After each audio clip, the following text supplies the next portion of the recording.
I have zero trust in Chris Paul. I really don't like Chris Paul. Put the camera right here. Chris Paul, if you lose with Devin Booker on one wing and KD on the other side, with a pick and roll from Aiden, you shouldn't even be playing on that. I hope Chris Paul right down there talking that crazy shit too. Chris, pull up! Yeah.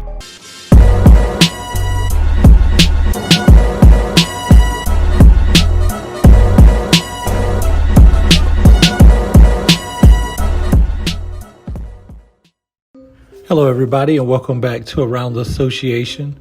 Well, the Phoenix Suns, they evened the series last night with the Denver Nuggets, and none other than it is what it is. Camron and Mase were in the house. You know, they are hip-hop, legends, and they've actually got their own sports show popping off where they talk about a number of different topics within sports, all right? And Chris Paul was one of the topics at one time, and it is what it is crew didn't really have a lot of good to say about old Chris. Take a listen here. I have zero trust in Chris Paul. I really don't like Chris Paul. Why? You don't trust Chris Paul? Chris Paul got to get the ball to KD. I trust Kevin Durant, though. That's who I do trust. I trust Devin Booker. I think that Chris Paul is a jinx. I hope that he doesn't jinx this situation. I think everywhere he goes, he fucks shit up. They give niggas this, and niggas like, oh, he's the perfect point guard. He brings He's the floor general. Yeah, the floor. Yeah. How are you leading the floor if we don't win? Yeah, we never win, my nigga. Oh my goodness. They got to the chip one time. It's like he brings experience. Experience in what? Not winning no motherfucking chips and not really getting to the championship. Now, another thing that's really telling is, despite the trash talk Camron and Mase has actually done towards, Chris Paul, KD and Devin Booker made it their business to come over there after the game and give them love and dap, almost in like a cosign, because everybody know KD hears everything that's said online. Please, it ain't no way he didn't know it, but he went over there to show love, so there's no way to take that but a cosign and saying, yep, and guess who was right beside him? Devin Booker, because you heard Cam Mase say, we believe in them. Chris Paul is the jinx. If somebody say that about a teammate I believe in, I'm gonna be like, nah, I can't really fool with him because you're talking about my dog. I'm just saying.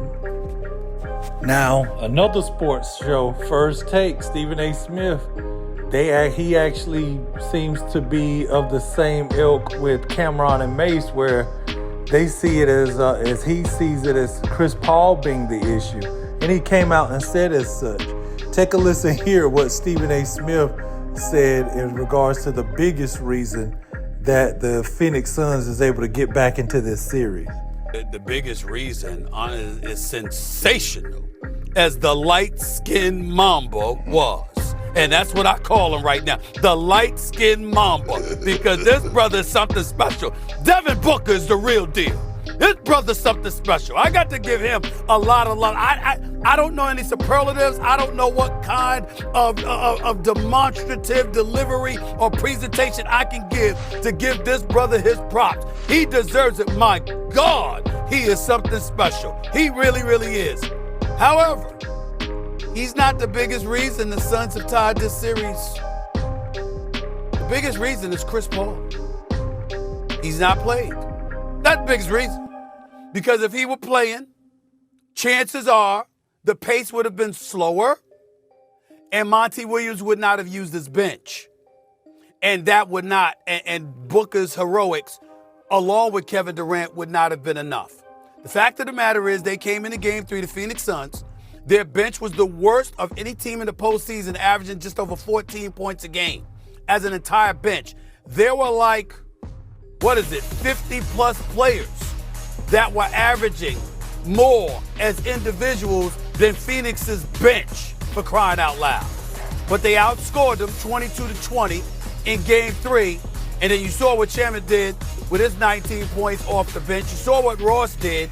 And as a result, The quickening of the pace, led by Cameron Payne, along with contributions from Warren, from Shaman and others, off the bench, that has led to it. Now, does that mean that this team is better without CP3? Look, y'all, I'm not about to be drug tested. We're talking about the point guard himself, CP3. We know how elite he is. I'm saying if he had never gotten hurt, I don't think that Monty Williams would have made the decision to play his bench the way that he has. The fact that he has, I think, has gone a long way. It's quickened the pace. It's elevated their level of play. It's given Devin Booker and KD the support they need. And that's why this series is tied 2-2. Yo, I don't know how Chris Paul is, how much he pays attention, but I'm sure he'll get word of this. I mean, he's really looking like the problem. I mean, the way it's standing right now in this particular series, Charles Barkley, if you look at one of our earlier videos, Charles Barkley asked Kenny Smith the same question, like, hey, what are you going to do about Chris Paul? It's getting around that he may be the reason why it's been so tough for them to actually get wins in this series. Now, I don't know. I think it just came out that he will not be playing in Game 5 either back in Denver. So we'll see what the Phoenix Suns look like on the road. But early returns is showing, yeah, you know, there's a style of play we like to play. And Chris Paul, when he comes back, he's either going to have to change up his style, get on board, or maybe they need to start Cameron Payne and bring Chris Paul off the bench for this series specifically.